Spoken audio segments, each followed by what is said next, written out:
Окей. Раз я человек под властью сегодня, да, я выполняю программу, которую мне дали, поэтому надо все четко, вовремя начинать. Сейчас у нас откройте, это 5-я тетрадь, так, вы поняли? 16-я страница. Сегодняшний урок – особенности руководства людьми с разными темпераментами. Особенности руководства людьми с разными темпераментами. Это очень важная тема, потому что, чтобы быть эффективным лидером, очень нужно понять, что мы с вами будем сталкиваться с разными людьми. Может быть, вообще лучше, может быть, внизу лучше мне стоять. Да? Мне, допустим, будет удобнее внизу. Давайте посмотрим сейчас, как будет. Нет, пока не носите, давайте. Может быть, кто-то сейчас будет возмущаться. Вот, и это и есть разочарование лидеров, которые бывает. Но чтобы это разочарование минимализировать, то есть нужно понять эту тему. Потому что нужно понять о том, что люди будут реагировать на вас по-разному. И люди будут реагировать на Слово Божье, которое вы проповедуете, тоже по-разному. И вы будете удивлены, почему не все такие горячие, как хотелось бы. Почему так мало горящие люди, почему так незначительно их реакции такие. И поэтому нужно понять, что нет, все люди, с кем мы сталкиваемся, все они разные. И лидер должен понять эти основные 3 истины. Давайте напишем. Вы смотрите, оно написано уже. То есть, что люди должны быть разными. В этом красота тела Христа. Кто-то нога, кто-то рука, кто-то голова, кто-то глаза, да? Люди есть разные. То есть, мне не нравится слово «должны», но люди все разные. Это факт. И они, второй, в их различиях есть ценность. То есть, то, что люди отличаются от нас, нужно не укорить их за это, или осуждать их за это, или даже если мы сами отличаемся, мы не должны переживать за это, что у меня что-то не такое, как у всех, или я не такой, способный в этом деле, как кто-то другой. Не огорчение это должно вызвать у нас, а это должно вызвать у нас о том, что хорошо, я не такой хороший, или не такой способный в том и в том. Давайте тогда посмотрим, может быть, есть что-то другое, чего нет у них, что есть у меня. Может быть, где-то, может быть, у меня по-другому что-то получается. Может быть, у меня другое что-то лучше получится, чем вот то, что у остальных получается. То есть не спешит себе казнить. И не спешит, даже других тоже казнить. Что, хорошо, может быть, он не бежит на молитву. Может быть, он не такой, который бежит. Может быть, ему как раз надо и сидеть дома. Может быть, ему надо давать домашние задания домой. Может быть, ему надо дать кому-то прозванивать дома. Пускай сидит дома. А может быть, кто-то не молится. Хорошо, может быть, не молится. Может быть, он больше любит делать. А может быть, кто-то, допустим, не служит в церкви. Хорошо, не служит в церкви. Может быть, ему легче на работе где-то. То есть, балансировать так через подходы, понимание того, что мы все разные. То есть такой толерантность надо иметь. И такое понимание надо иметь, зрелость вообще-то надо иметь. Это есть зрелость лидера, чтобы понять, что люди разные, и потому что они разные, это не минус. Разность людей или различие людей, это может быть благословение. Это может быть благословение. Если мы поймем это различие, и если мы умеем максимализировать эти различия разных людей. Понятно или непонятно, что я пытаюсь сказать? Вот, то есть люди разные, это факт жизни, но в этой разности давайте научимся видеть ценности. В этой различии давайте научимся видеть ценности. Третий. Особенности их личности остаются неизменными. И здесь написано неизмененными. Но это, конечно, как вам сказать, тут относительно, можно сказать. Потому что мы все можем улучшать себя, и мы все можем либо улучшаться, либо деградироваться. То есть мы все можем работать над своим характером. И, конечно, основное, я думаю, что тут имеется в виду, что основное темперамент и основное качество или характеристики этого темперамента нельзя менять. То есть нельзя тебя из меланхолика, допустим, сделать холерика. То есть ты останешься, может быть, больше всего склонность. Может быть, ты можешь учиться быть холериком, но у тебя еще останется данные, может быть, на 70% все равно холерика, этого меланхолика. А может быть, ты можешь все еще приобрести, еще 30% оттуда, 10% оттуда. То есть по улучшению, потому как человек умеет над собой работать, он на самом деле может улучшаться. Или если он не работает над собой, он ухудшается. То есть, в принципе, тут в этот третий пункт имеется в виду не то, что особенности личности, мне не нравится русский язык тут, то, что особенности их личности останутся неизмененными. Я думаю, что можно все менять. Но только останется корни, как я вам сказать, ядро. Ядро – это главное критерий особенностей человека, это остается. Вы поняли, что мы говорим? Стержень, да, можно сказать. То есть, иногда это стержень, а иногда это наоборот. Поэтому скажу качества, такие особенные качества, характеристики останутся. Вот. Но тут в рамках квадрата выделено, если лидер не понимает людей с разными темпераментами, которые есть у него в организации, и не умеет находить с ними общий язык, возникают проблемы. Это понятно. Цель этого урока – рассказать о различии темпераментов, так? Второй – объяснить ценность каждого темперамента. Классная идея. Следующее – разработать эффективный план работы с людьми, имеющие разный темперамент. Здорово. Следующее – помочь создать команду из людей с разным темпераментом, которые имеют общее видение и ценности. Нормально, девушки? Вы не знаете, где? Это мы уже говорили в начале. 16 страница. 16 страница, кто не видит.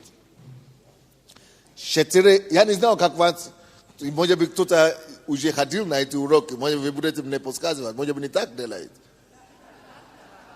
Или вы должны все так, да? Потому что я делал по-своему, как я понимаю. Хорошо, говорят все правильно, поэтому дальше поехали. 4 основных темперамента и способы их распознать. В принципе, я это изучал в университете еще, да? Кто изучил психологию, да? Психологию, да, по психологии нас учили. Но первые, они тут начинают сангвиником. Я смотрю, и мне интересно становится, потому что кто-то себе узнает. Как узнавать, кто такой сангвиник? И здесь пишется, какие его характеристики. Сангвиник – это человек, который хочет, чтобы все было весело вокруг него. То есть мы говорим это по-другому. Мы говорим, что это жизнерадостный человек. Это сангвиник, как и холерик, можно сказать. Но давайте, мы сейчас будем говорить только о сангвинике. Что сангвиник – это человек жизнерадостный. Как его узнавать в компании? Он приходит и сразу как будто включается свет. Да, душа компании, то есть зажигает жизнь. Если кто-то там собрались, и там все скучно, только подождите, пока сангвиник не появится. Как только что появляется сангвиник, там жизнь течет. Люди оживление, шум и так далее. Итак, сангвиник – это человек, который любит, хочет и сожигает, чтобы все было весело, заражается энергией в процессе общения с людьми. То есть такие люди, которые просто бросайте их в толпу. Это их стихия. Это как рыба в воду. Они наслаждаются этим. Они любят общаться с людьми. Они питаются энергией. Они живут этим. Они дают энергию и питаются энергией. Им хорошо от общения с людьми. Но наоборот, есть другие люди, которые от людей подальше. То есть, они наоборот не могут выдержать, когда много людей, шума и так далее. И многие женщины и жены не любят, когда много людей все время ходят сюда. А есть некоторые люди, мужчины особенно, которые сангвиник, они наоборот любят компанию. Поэтому жены, наверное, подумайте о своих мужах. Это больше с мужчинами. Это больше с мужчинами. Поэтому поменьше наезжайте на них. Если вы не поймете своего мужа, из какого темперамента он, вы будете на него наезжать, вы будете на него давить, а он будет говорить: Боже мой, что за жену такой Бог мне подарил? Это же не подарок, это кошмар. А жена будет говорить: ну что за муж такой? Не надо было жениться тогда, если тебе компания нужна. А не в этом дело просто в том, что мы разные. Мы что? Не слышу. Вот, допустим, в церкви, пастор церкви, допустим, имеет разных людей, а пастору надо, чтобы люди пошли на молитву, чтобы люди пошли, сделали то, что пастор говорит. А он стоит возле церкви или в конце зала, или где-то, и общается, болтает. Чего ты болтаешь? А потому что вот сангвиник. Поэтому надо найти для него применение свое. То есть, если он любит общаться с людьми, хорошо, значит, он не по той части. Если по молитве, тогда давайте тогда его...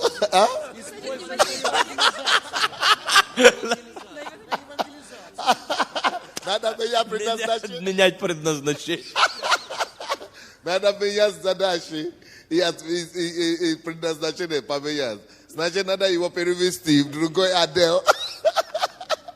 Отдел массового этого самого мероприятия. Отдел массовки надо его отправить. То есть надо знать. То есть почему эта тема настолько важна, что нужно просто понять и знать, кто вас окружает, кто у вас в команде. И тогда вы сможете максимально использовать и эксплуатировать те преимущества, которые у отдельной личности, у каждого в отдельности. Следующее. Что еще у сангвиник такой? Сангвиник, его рабочее место находится в некотором беспорядке и загромождено разными вещами. То есть порядок — это не его стихия. Точно, да? То есть он не очень об этом, не это его беспокоит, короче. У него другое беспокоит. А что его беспокоит? Его беспокоит, выйти в публику где-нибудь, или выйти в компанию где-то, пообщаться, поболтать, побежать, посидеть. То есть он не любит рутинной работы. Ему надо, чтобы жизнь кипела вокруг него. И поэтому, наверное, вы тоже, может быть, наблюдаете за такими людьми, или особенно в семье, да?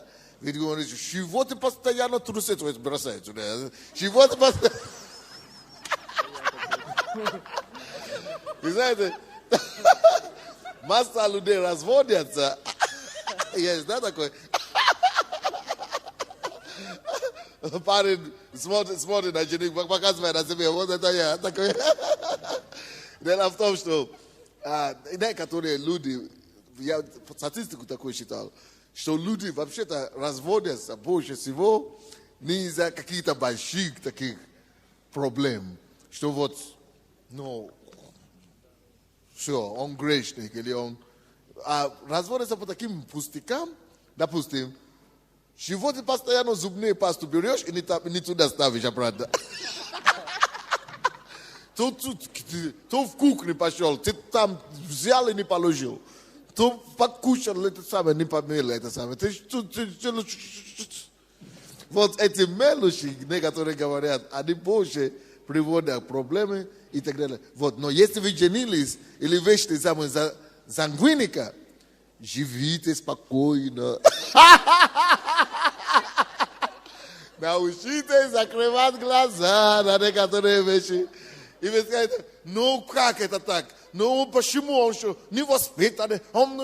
Слушай, вы будете, вот вам уже предупредили вас, что основные черты, характеристики остаются. Все. Он воспитывающего будет 40 лет еще воспитывать. Сколько сейчас вам лет? По 30?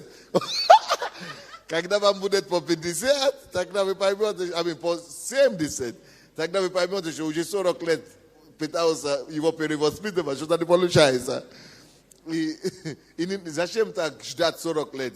Спроси только у старших, у тех, которые впереди, что есть некоторые вещи, которые называются специфики темперамента, специфики вложения каждого, да?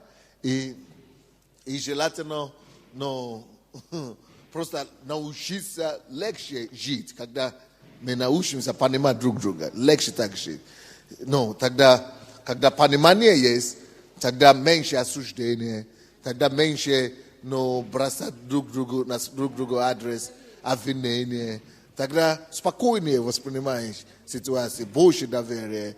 Вы понимаете, что мы говорим, или не совсем? Следующее. То есть он беспорядочный. Ну, не то, что беспорядочный, а он не хранит порядок вокруг себя особенно. Но ему не очень... Он может стараться как-нибудь, но это не его сильная сторона.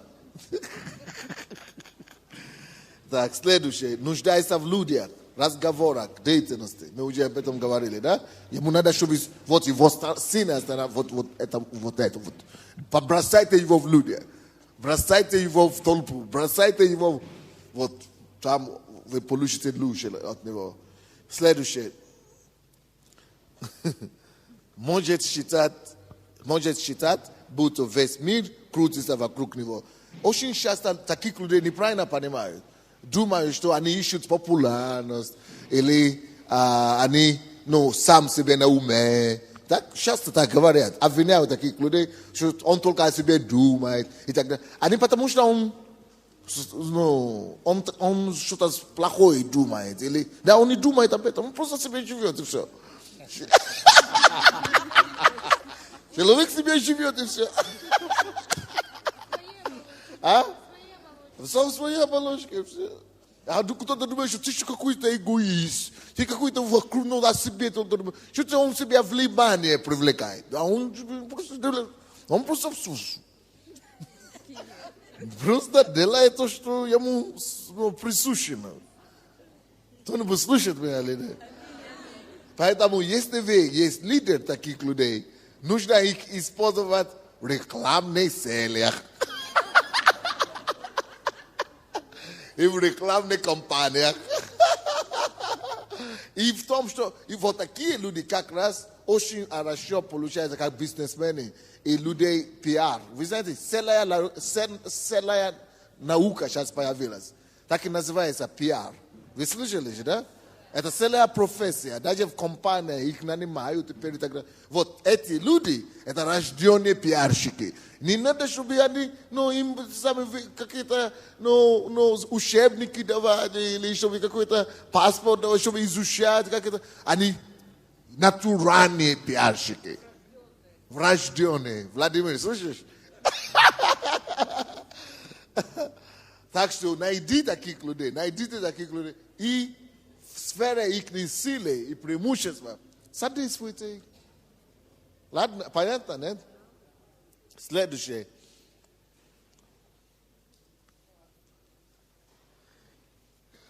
Его девиз «Посмотрите на меня». Вот, я тебе говорю.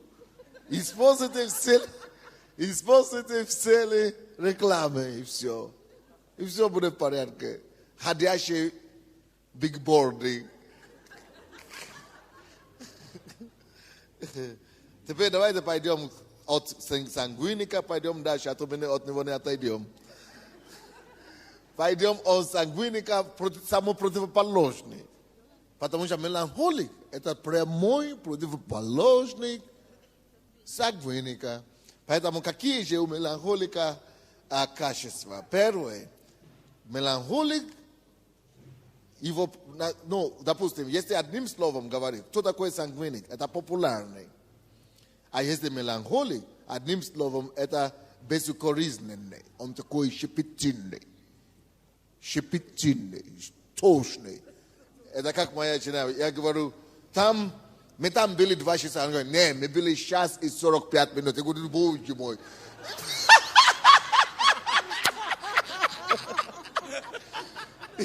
А он мне говорит, ты лжешь. Я говорю, как это я лгу? Где я солгал? Он говорит, мы не там. Мы там 1 час и 50. Я говорю, у нас 4 человека. Я говорю, не 4. Но это человек, а потом прибавится. Ну, какая разница?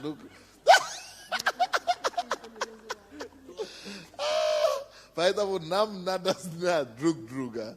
Кто мы есть, и чтобы мы понимали друг друга. Аминь. Поэтому меланхолик, да, представьте себе, сангвиник и меланхолик живут.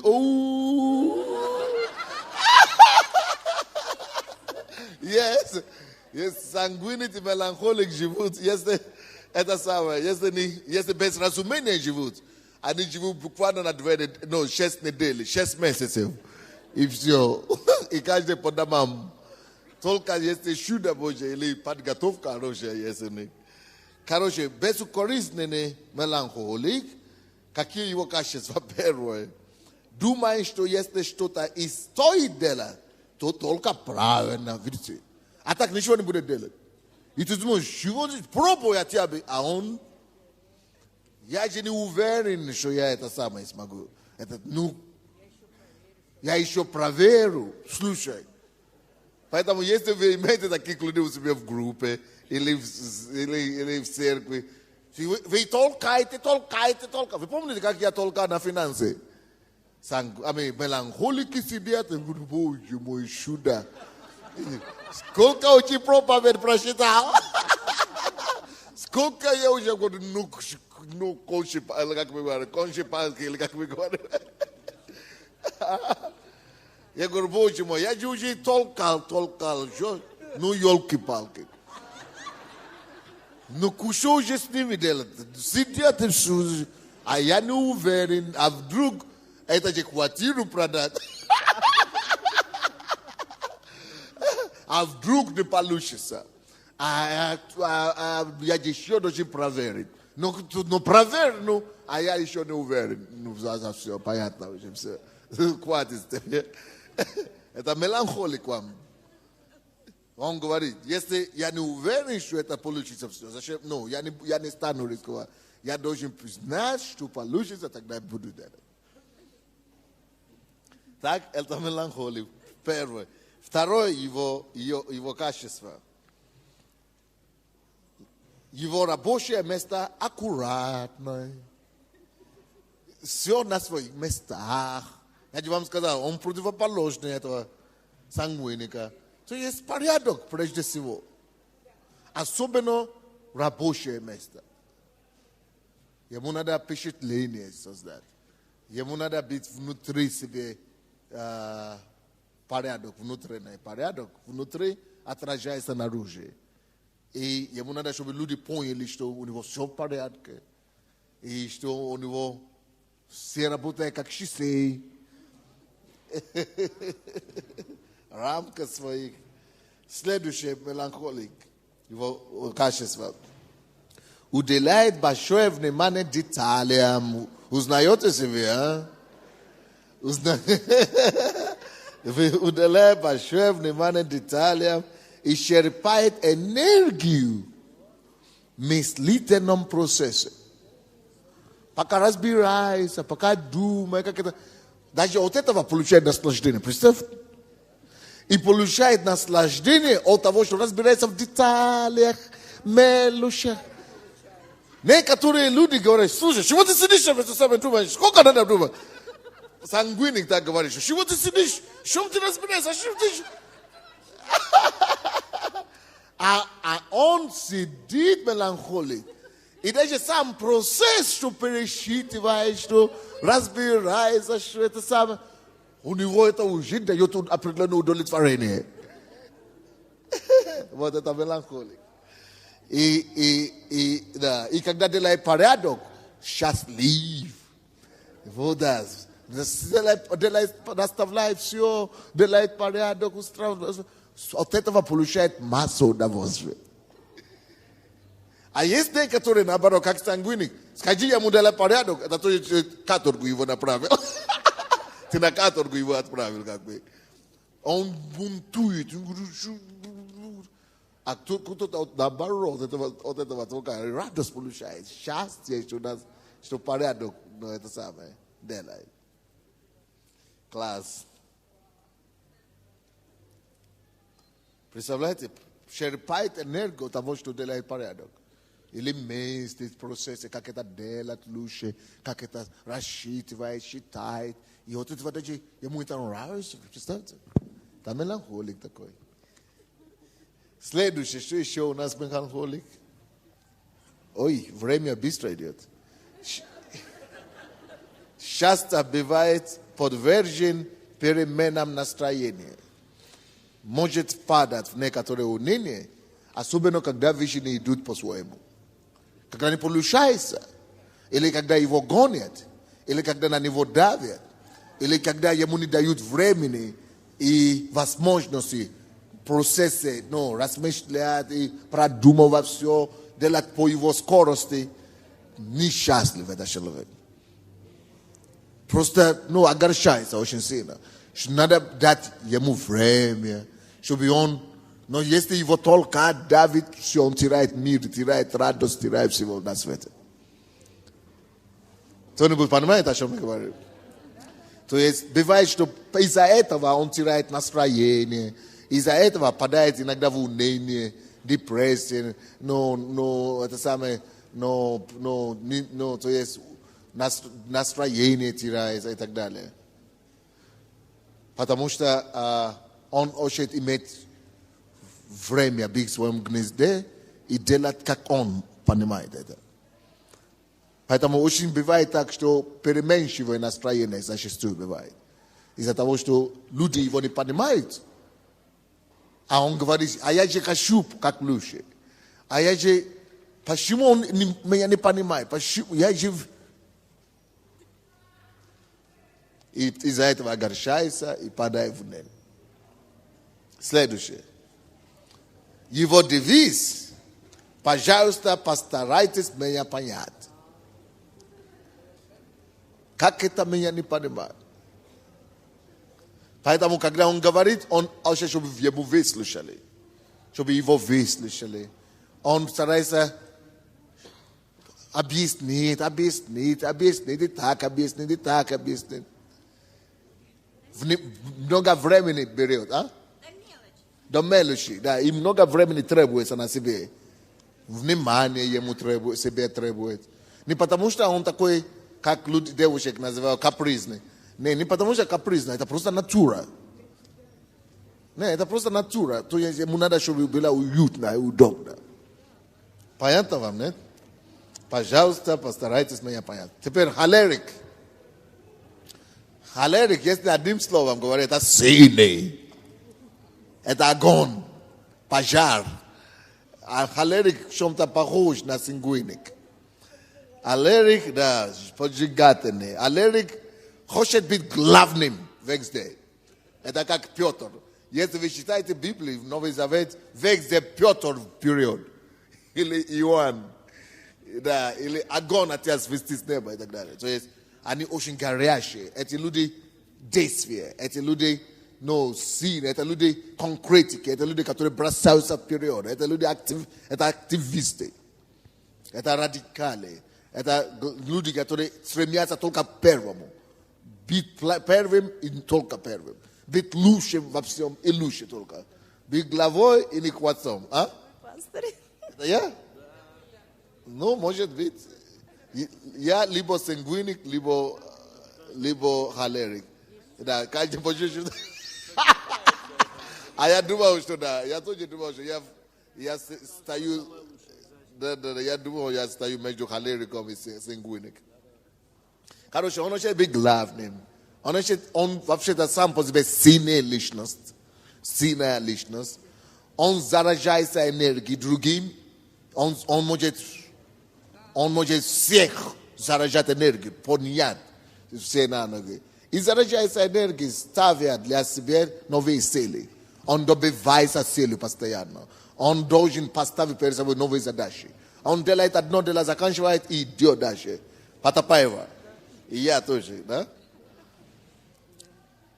Его рабочее место отражает большую функцию, нежели форму. Он прагматик.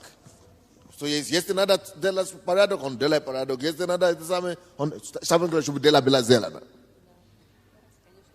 Понимаете? С конечным результатом. Это человек результата. Следующее. Хочешь, чтобы были результаты, вот, видите, и чтобы все делалось так, как он считает нужным. Он человек еще волевой. И такие люди зачастую становятся диктаторами. И становятся очень тяжело им в команде. Они хотят быть главными все. Но они могут работать над собой и получить какие-то качества еще. Может быть, вот видите, он может быть требовательным и нетерпеливым. Вот, нетерпение – это самая главная проблема холерика. Терпение туго делает Диos. А сейчас и сегодня. Все, это как я. Если я ставлю какую-то задачу, все, сейчас и сегодня. Это моя жена теперь моя уши, удерживая как может. Его девиз – делай, как я говорю, и сейчас же. Узнаю себя точно.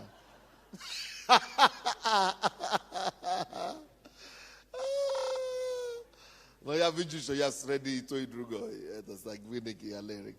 Теперь флегматик. А флегматик тоже, то есть больше, ближе, он родственник меланхолика. Родной брат.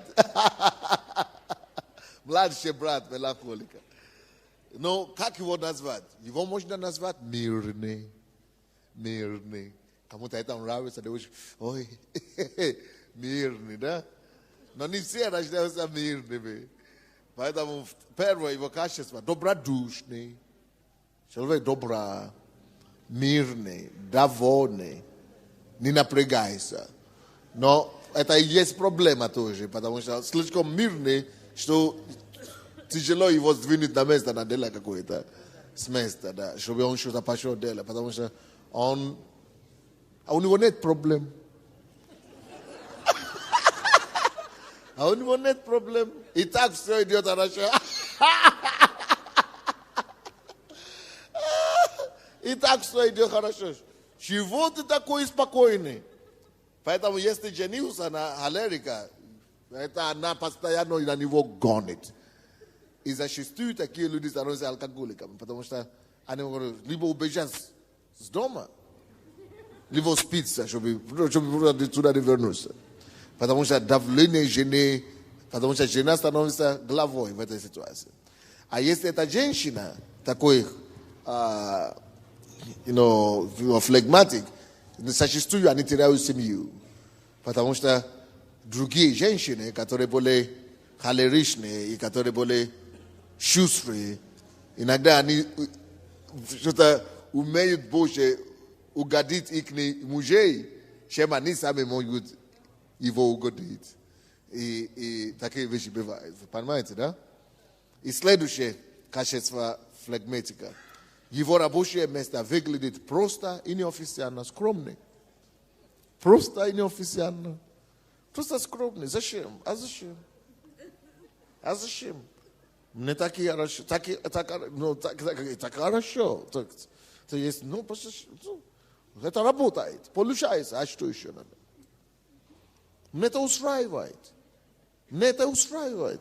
А тебе уже, минимально. Он человек минимум. Он, хорошо. То есть, кто-то покупает золото, серебро, серьги. Дайте мне какие-то атрибуты, это самое. Я куплю скромные. Маленькие. Старайся не участвовать в каком-либо деле, если это грозит конфликтом. Убегает, уходит от конфликта. Человек не конфронтабель, не конфликтный, не любит конфронтации. Не любит бросаться в драку. Старается находить, вообще мочить все время. И старается уходить, избежать углей, острых углов. Да. Не торопится, поэтому может пропускать строки и не достигать цели. Не потому, что он плохой. Не потому, что он плохой, а потому, что просто, это его натура, это его темперамент такой. То есть он не торопится и из-за этого не успевает. Или делает, он не то, что он не хочет делать. Хочет делать, просто ему некогда, то не получается. Сделаю. Но когда срок высекает, успею. Ты уже не успеваешь, уже реально, сделай. Так что надо просто знать этих людей и над чем надо работать. То есть не потому, что он плохой, надо просто знать, где и над чем надо работать. Но вы увидите, во всех этих качествах и во всех этих темпераментах есть свои плюсы и минусы. Надо просто знать, где человек сильнее, где человек слабее, где человека подкорректировать или подусиливать, и где его можно наоборот уже придерживать наоборот и так далее. И поэтому какую работу, какое задание, где давать, какое поручение. Понимаете, нет? Старайся, его девиз, а что это изменит? А что это изменит? А что это изменит? Голосовать, а что это изменит? Правильно, да? А что это изменит? А кто-то говорит, а как что это изменит? А как что это изменит? Я пойду, я других еще загитирую. Это холерик. Итак, кто себя знает, кто себя определил, тот сразу себя увидел. То есть вы, конечно, возможно, что вы скажете, я и там, или я и там, но где-то вы можете больше себя определить. Ярче где-то выразить. Потому что мы все имеем хотя бы одно из всех пунктов смешанные. Мы все имеем. Почему мы все имеем? Потому что мы все работаем над собой. Мы все где-то получили воспитание. Или где-то у нас какие-то слабости больше где-то. То есть мы все имеем где-то с этого. Но где-то есть, где вы больше все-таки выражены. Есть кто видит себя таким? А? Хорошо, давайте. Кто сангвиник? Помашите рукой. Сангвиник. Хорошо. Теперь, кто меланхолик? Помашите рукой, класс.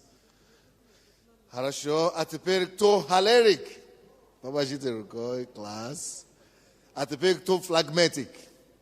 Помашите рукой. Хорошо, следующий. Самый эффективный способ найти точки соприкосновения с людьми разных темпераментов. Как найти точки сотрудничества с сангвиником? Надо ему уделять внимание. Если он сангвиник, надо, чтобы ему уделяли внимание и одобрение, чтобы одобрили ему. А если он меланхолик, надо, чтобы порядок было возле него. Да, чтобы порядок было. и быть чувствительным к ним. Они очень чувствительными. Быть чуткими к ним. Да, чтобы их не ранить. Следующее. А если он холерик, надо их ценить. И надо их ценить их и их работу. Причем не только их надо ценить, надо их хвалить. То есть надо хвалить их и их работу тоже хвалить. Комплименты, короче, делать. Время уже все, да? Все.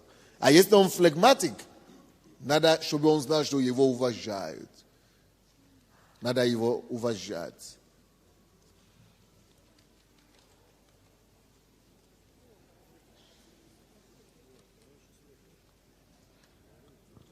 Говоря перерыв, да? А потом будет второй урок, да? Ну что ж, сожалею, тогда вам придется сами дочитать это дело дома. Потому что надо уже исправить тоже вторую тему. Ну что ж, как вам эта тема? Пошло? Хорошо. Я думаю, что если бы холерик читал нам эту тему, то мы бы уснули здесь. Ой, не, меланхолик, да, если бы читал эту тему. Но нам повезло с нашим пастором, тут не уснуть.